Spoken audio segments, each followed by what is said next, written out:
अस्सलामुअलैकुम दोस्तों, मेरा नाम है वकास हैदर और आप देख रहे हैं हैदर टीवी। दोस्तों, आप में से बहुत से लोग ब्रिटिश क्वीन के गार्ड्स के बारे में तो जानते होंगे। ये अपने अनयूजुअल यूनिफॉर्म और सीरियस एक्ट की वजह से बहुत ज़्यादा फेमस हैं। लेकिन आज की इस वीडियो में मैं आपको क्वीन गार्ड्स के ऐसे सीक्रेट्स के बारे में बताने जा रहा हूँ जिन्हें बहुत कम लोग जानते हैं। तो शुरू करते हैं अपना काउंटडाउन।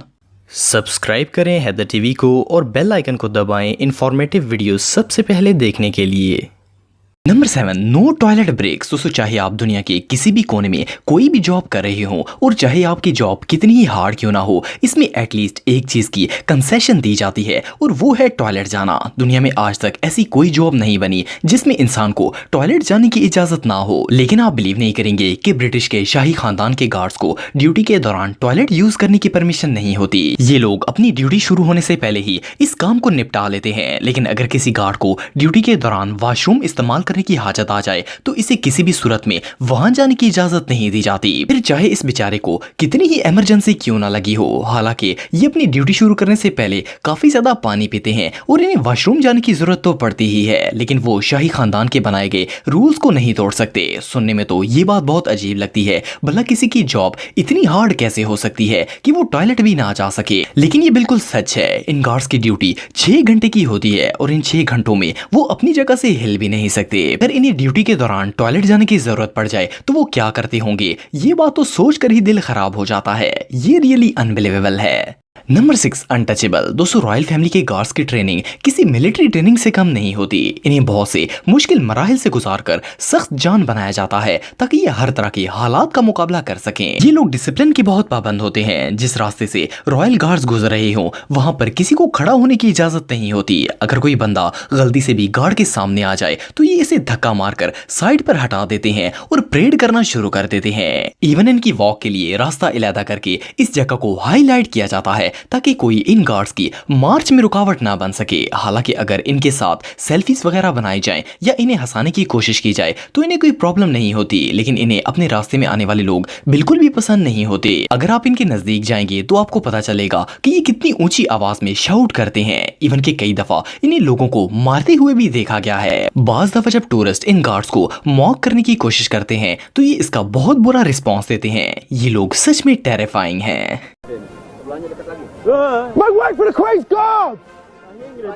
Number 5, unloaded gun. दोस्तों, जब भी हम कहीं सिक्योरिटी गार्ड्स देखते हैं तो इनके पास हमेशा वेपन्स मौजूद होती हैं। ये लोग अपनी वेपन्स को हर वक्त फुली लोडेड रखते हैं ताकि इमरजेंसी की सूरत में इन्हें इस्तेमाल किया जा सके। लेकिन आपको जानकर हैरानगी होगी कि रॉयल गार्ड्स की गन्स हर वक्त गोलियों से लोड नहीं होती। ये लोग ज्यादातर अनलोडेड गन्स रखते हैं। इसकी वजह ये होती है कि इन्हें डर होता है कि कहीं किसी गार्ड से गलती से गोली ना चल जाए। इसलिए जब क्वीन या फैमिली का कोई मेंबर रश के इर्द गिर्द होता है तो इन गार्ड्स की गन्स लोड होती हैं। इसके अलावा अगर इन्हें किसी ऐसी जगह पर जाना पड़ जाए जहां ये अनसिक्योर फील कर रहे हो तो गार्ड्स को फुली लोडेड गन्स दी जाती हैं। लेकिन अगर इन्हें सिर्फ दरवाजों के पास खड़ा होना हो तो इन्हें अनलोडेड गन्स दी जाती हैं। हालांकि शाही खानदान को देखकर कोई बिलीव भी नहीं कर सकता कि इन गार्ड्स की गन्स में गोलियां भी मौजूद नहीं हो सकती, लेकिन असल में ये बात बिल्कुल सच है कि इनकी गन्स कभी कभार फुल होती हैं लेकिन ज्यादातर खाली होती हैं। ये रियली बहुत स्ट्रेंज है।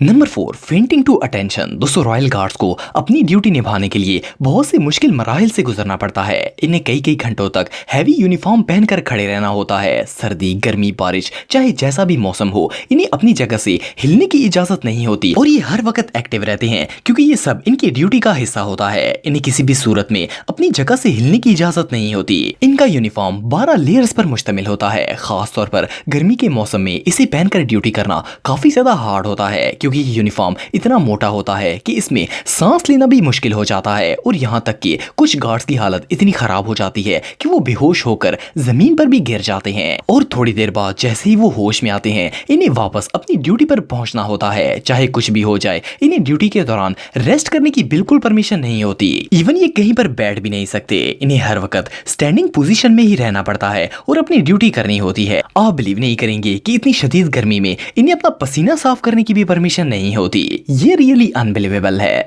Number 3, fur is real. दोस्तों अगर रॉयल गार्ड्स की टोपियों की बात की जाए तो ये काफी अनयूजुअल और बड़े साइज की होती हैं और ये रीछ की खाल से बनाई जाती हैं। ये फर बिल्कुल असली होती है। इसे ब्लैक अमेरिकन बेयर से हासिल किया जाता है और ये फर काफी वजनी भी होती है। आप बिलीव नहीं करेंगे कि शाही खानदान के एक गार्ड की टोपी का वजन 2 से 4 किलो के दरमियान होता है। इन बेचारों को 6 घंटे तक ये वजन अपने सर पर उठाकर रखना होता है। अपनी ड्यूटी के दौरान इन्हें ये कैप उतारने की बिल्कुल भी परमिशन नहीं होती। अगर कोई गार्ड गलती से भी अपनी टोपी उतार दे तो इसे बहुत सख्त सजा दी जाती है। हैरत की बात यह है कि ये लोग इस वजन को अपने सर पर उठाकर थकते भी नहीं हैं। मजे की बात यह है कि इन गार्ड्स को बारिश में भी ये टोपी पहनकर रखनी होती है और जब ये गीली हो जाती है तो इसका वजन और ज्यादा बढ़ जाता है। लेकिन फिर भी ये लोग इसे किसी भी सूरत नहीं उतार सकते, बल्कि इन्हें इसी गीली कैप के साथ खड़े रहना होता है। इसके अलावा इस टोपी के साथ एक चेन भी लगी होती है। इस चेन को ये गार्ड अपनी चिन पर फिक्स कर लेते हैं ताकि इनकी टोपी अपनी जगह पर कायम रहे। ये चैन मेटल से बनाई जाती है और काफी हैवी होती है। हालांकि इनकी जगह आम फर वाली टोपियां भी यूज की जा सकती हैं, लेकिन रॉयल गार्ड्स असली बेयर की खाल वाली टोपियां ही पहनते हैं। ये सच में कमाल है। Number 2, barb test. दोस्तों रॉयल फैमिली का गार्ड बनना कोई आसान काम नहीं है। इन्हें गार्डशिप देने से पहले एक बहुत ही स्ट्रिक्ट टेस्ट पास करना होता है। वैसे तो शाही खानदानों के लिए मिलिट्री के सोल्जर्स ही सेलेक्ट किए जाते हैं और ये सोल्जर्स बहुत ही स्ट्रांग होते हैं, लेकिन फिर भी इनके लिए रॉयल फैमिली में दाखिल होने से पहले टेस्ट क्वालिफाई करना जरूरी होता है। ये टेस्ट बहुत ही डिफिकल्ट होता है। इसमें कैंडिडेट को कई दिन तक भूखा और प्यासा रखा जाता है। इन्हें कई मन वजन उठाकर भागना होता है और सिर्फ इतना ही नहीं बल्कि इन्हें नोकीले पत्थरों पर सीने के बल भी चलना होता है। इनके जिस्म पत्थर लगने की वजह से जख्मी भी हो जाते हैं, लेकिन फिर भी इन्हें इस चैलेंज को पूरा करना होता है। तब जाकर इनकी सिलेक्शन रॉयल गार्ड्स के लिए कंप्लीट होती है। इन गार्ड्स का हर लिहाज से परफेक्ट होना जरूरी है। अगर ये किसी एक भी टास्क में फेल हो जाएं, तो इन्हें ग्रुप से निकाल दिया जाता है। ये अजीब सी वर्दी में नजर आने वाले गार्ड्स काफी स्ट्रॉन्ग और टैलेंटेड होते हैं। Number 1, extremely board. दोस्तों अगर हमें 6 घंटे के लिए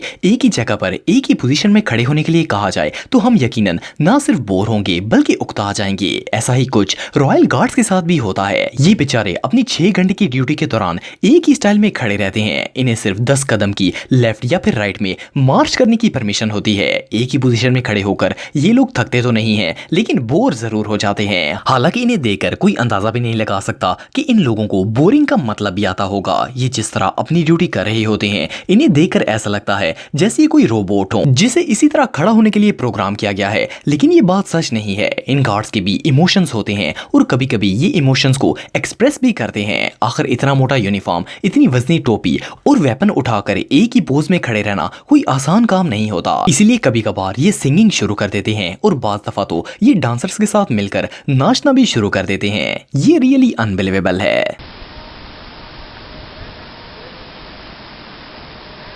दोस्तों अगर आप मेरे व्लॉगिंग चैनल को सब्सक्राइब करना चाहते हैं तो इस आइकन पर क्लिक करके सब्सक्राइब कर सकते हैं। आज के लिए इतना ही दोस्तों, नेक्स्ट वीडियो तक के लिए अल्लाह हाफिज।